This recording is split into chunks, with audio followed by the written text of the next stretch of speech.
juga dapat ditentukan dengan cepat. Selain itu,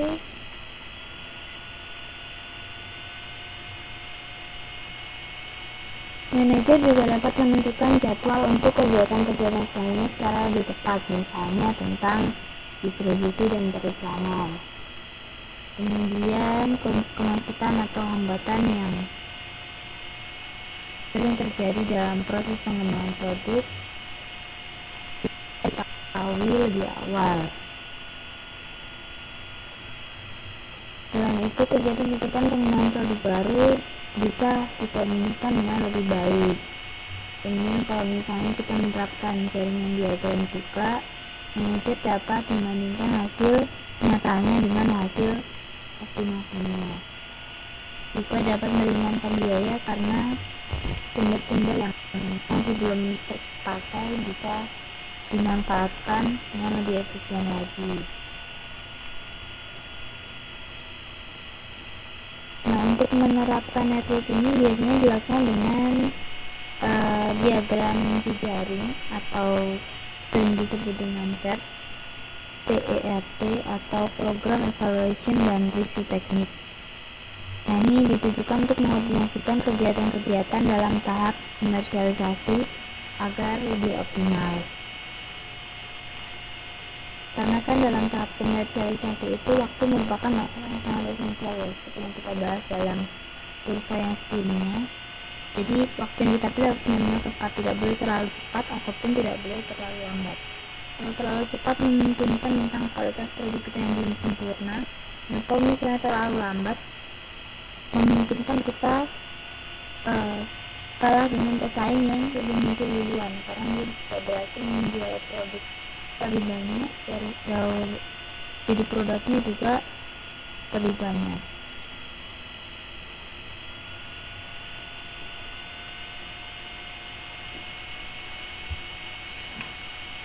Nah, kemudian terakhir dalam pengembangan produk baru adalah mengenai anggaran dan jadwal.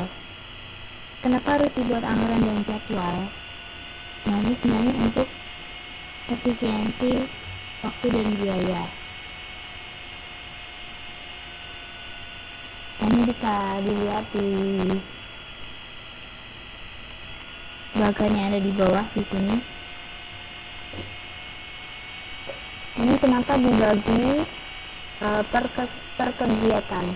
Misalnya kegiatan yang pertama adalah memilih strategi produk baru untuk kemudian mencari ide produk baru. Nah, pencarian ide ini dilakukan antara lain oleh salesman, penyalur, pelanggan, staf miliki, pesaing, jurusan, dan konsultan.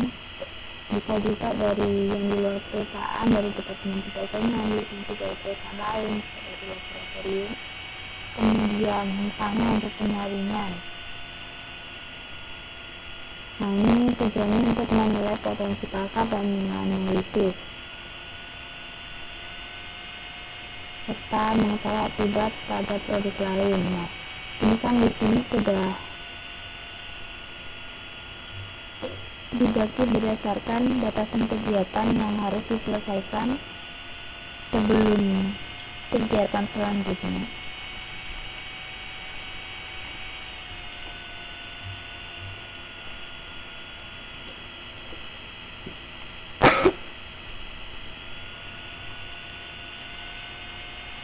Jadi di bagian sebelah kiri itu proses yang harus dilalui sebelum melanjutkan pada bagian yang sebelah kanan.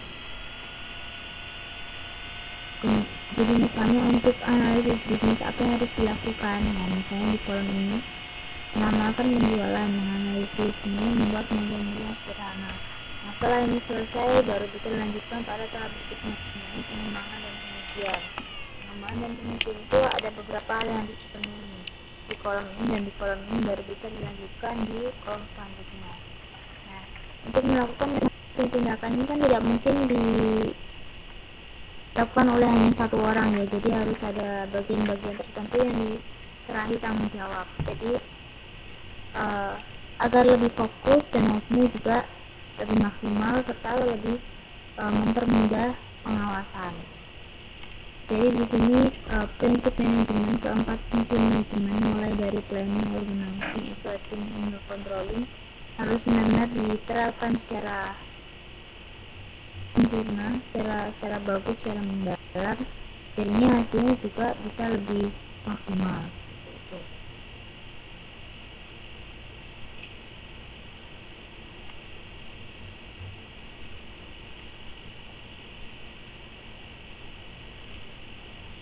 Nah, materi kita untuk strategi produk selesai di sini. Sebelum saya akhiri ada pertanyaan.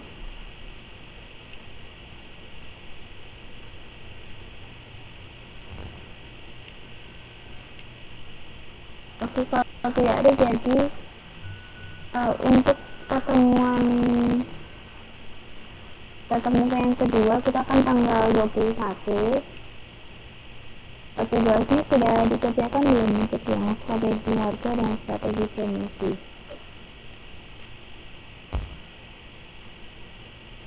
Oke, nanti sebelum kita mulai tanggal 21, mereka sudah saya tuliskan tanggalnya. Sebelum tanggal 21, materi papernya atau versi materinya nanti tolong dikumpulkan, nanti bisa langsung dihapus di Facebook saja untuk persiapan tanggal 21. Kemudian sebelum tanggal 21 kita masih ada sisa materi lagi. Jadi kemarin seharusnya hari Rabu kemarin kita menyelesaikan tentang strategi produk, sehingga satu ini kita bisa membahas tentang strategi distribusi. Karena distribusi juga cukup banyak, jadi tidak mungkin kalau misalnya kita selesaikan hari ini. Jadi kira-kira bisa pertemuan untuk tutorial online lagi hari apa ya?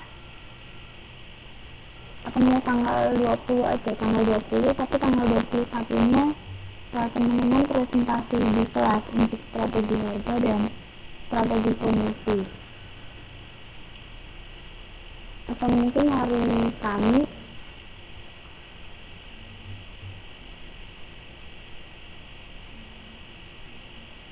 Halo, masih ada di tempat?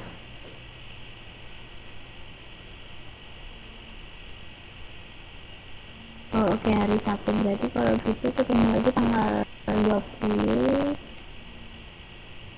Oke, tanggal 20 kita bahas tentang strategi distribusi. Kemudian tanggal 21 nya langsung kita selesaikan masalah strategi harga dan strategi promosi.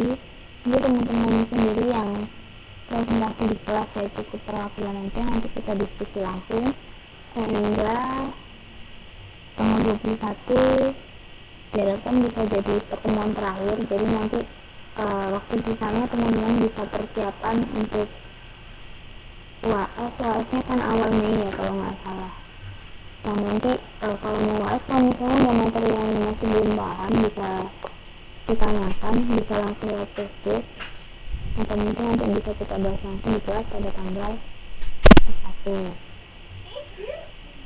Kalau tidak ada pertanyaan, saya akhiri di sini untuk perkuliahan hari ini. Sampai jumpa tanggal 20, dan tugasnya jangan lupa dikerjakan. Nanti saya tunggu papernya ya, nanti dikumpulin di Facebook saja.